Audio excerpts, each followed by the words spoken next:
அந்த டைம் சைடில் இருக்க ஃப்ரேம்லாம் பாருங்கள். அதாவது அவங்க சின்ட்டு அவங்க பொண்ணு இருக்கும், அது பக்கத்தில் பார்த்தீங்கன்னா அவங்க 2 பேரும் வந்து பார்த்தோம்னா ஹஸ்பண்ட் அண்ட் ஒய்ஃப், நம்ம பார்த்திபனும் த்ரிஷாவும் வந்து இருப்பாங்க.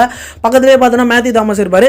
ஸோ அதுக்கு கீழே அந்த டேபிளில் கீழே பார்த்தீங்கன்னா ஒரு ஃப்ரேமில் வந்து நம்ம பார்த்திபன் பார்த்தீங்கன்னா ஆஸ்ட்ரேட் பண்ணுற மாதிரி வந்து ஒரு ஃப்ரேம் வந்து வச்சிருப்பாங்க. ஸோ இது பார்த்தீங்கன்னா முன்னாடியே வந்து காமிச்சிருக்காங்க, இவர் ஆஸ்ட்ரேட் பண்ணுறதுக்கு முன்னாடியே வந்து காமிச்சிருக்காங்க. என்னென்னு பார்த்தோன்னா பார்த்திபன்ன்ற ஒரு கேரக்டர் ஆஸ்ட்ரேட்லாம் பண்ணுவார் அப்படின்றத வந்து காமிச்சிருப்பாங்க. ஸோ எடுத்த உடனே பார்த்திபன்ற கேரக்டர் ஆஸ்ட்ரேட் பண்ணி எப்படி ஆகுது அப்படின்ற மாதிரி நம்ம நினைச்சக்கூடாது. ஹிடனாக பார்த்தீங்கன்னா முன்னாடியே சொல்லியிருக்காங்க ஆஸ்ட்ரேட் வந்து பண்ணுவார் பார்த்திபன்ற ஒரு கேரக்டர் அப்படின்னு சொல்லிட்டு.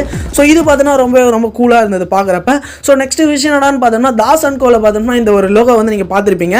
ஸோ அந்த நாரடி தான் சாங்க பாடுறப்ப பார்த்தோம்னா பின்னாடி வந்து தாஸ் அண்ட் கோ அப்படின்ற மாதிரி ஒருத்தர் சிகரெட் பிடிச்சிட்டு இருக்க மாதிரி வந்து காமிச்சிருப்பாங்க. ஸோ இதுதான் பார்த்தோன்னா தாஸ் அண்ட் கோவுடைய லோகோவாக இருந்தது விண்டேஜில். இப்போ பார்த்தோன்னா ஹரோல்டு வந்து ஒரு இடத்துல வந்து சேர்ல உட்காந்து பார்த்தோன்னா அந்த ஒரு ஸ்மோக் பண்ணிட்டு இருப்பாரு. அந்த இடத்துல பார்த்தீங்கன்னா தாஸ் அண்ட் கோவுடைய புது லோகோ வந்து காமிச்சிருப்பாங்க ரெட் கலரில். ஸோ இதை பார்த்துனால தெரியும் இது ரொம்ப வந்து டீட்டெயிலிங்காக வந்து காமிச்சிருப்பாங்க.